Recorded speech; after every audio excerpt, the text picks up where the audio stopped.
Ba-do-ba-dum.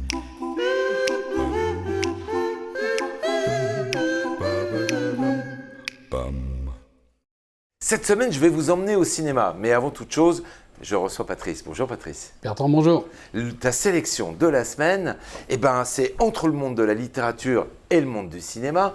On rappelle que l'écart est tout petit. Bien souvent, les livres se retrouvent adaptés au cinéma. Tiens d'ailleurs, tu préfères lire ou voir le film d'abord ? Lire, moi. Lire d'abord. Sans hésitation. Sans hésitation. Pourquoi ? Parce que ça développe ton imagination ?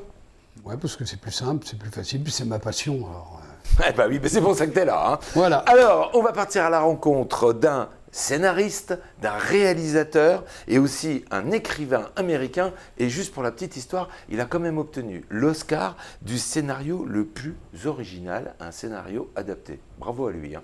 Et là, c'est dans un ouvrage qu'on va le retrouver. Exactement. Alors, juste 2 secondes, il nous avait déjà épaté avec un livre qui s'appelait « Les derniers jours de l'émerveillement », qui racontait, alors c'est un roman, mais qui racontait la bagarre entre 2 inventeurs de génie, Thomas Edison et Westinghouse. Aujourd'hui, il va nous tenir, c'est le titre de son roman, tenir en haleine. Pendant tout le roman, il y a, j'ai en train de regarder, 350 pages. Pendant 350 pages, on va vivre dans un tribunal. Le personnage principal, il y a 2 personnages principaux. Il y a Bobby Nook. Il est professeur, jeune professeur. Et il est accusé d'avoir assassiné une de ses élèves. Et dans le jury, il y a une fille qui s'appelle Maya, qui est persuadée qu'il est innocent et qui persuade le jury qu'il est innocent. Et il est acquitté. À partir de ce moment-là, on va vivre...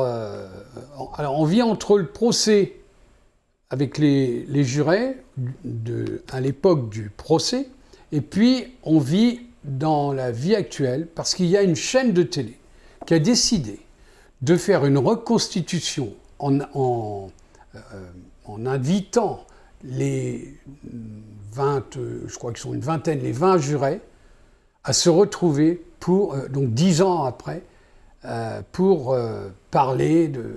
Et ça va déclencher des tas de choses qui vont bousculer l'histoire.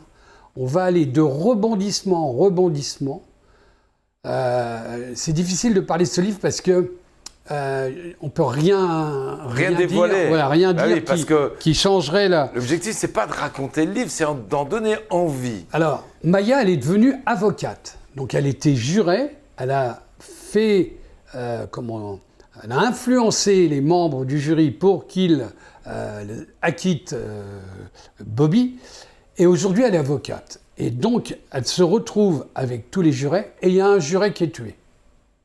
Il y a un meurtre. Pendant la reconstitution. D'accord. Et donc, le livre se déroule c'est à partir de ce moment-là que ça devient passionnant, parce que, évidemment, qui avait intérêt à tuer ce juré ? Pourquoi ? Pour quelle raison ? Et puis, en fait...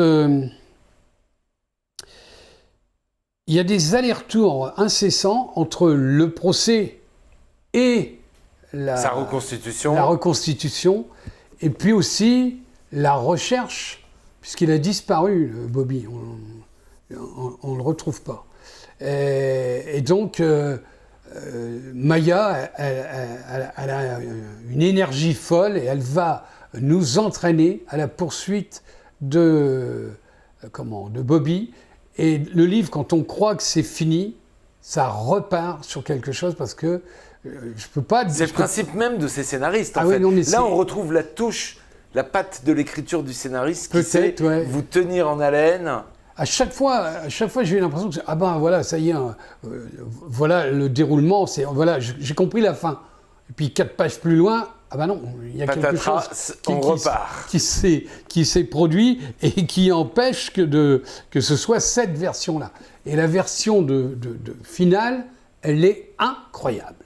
Bon, et ben donc, La Chute est à découvrir en lisant ce livre. On rappelle l'auteur et l'édition chez qui c'est paru. Alors, c'est Graham Moore et c'est Tenir, c'est chez Kalman Levy. Très bel ouvrage. Dans leur série noire. Bon, à découvrir absolument cet été et à emmener certainement avec vous en vacances. Sûrement. Merci Patrice, on se retrouvera à la rentrée en septembre pour continuer ces éditions, J'espère bien. ces moments ensemble. Merci à toi et bonnes vacances à toi. Merci Bertrand, à bientôt.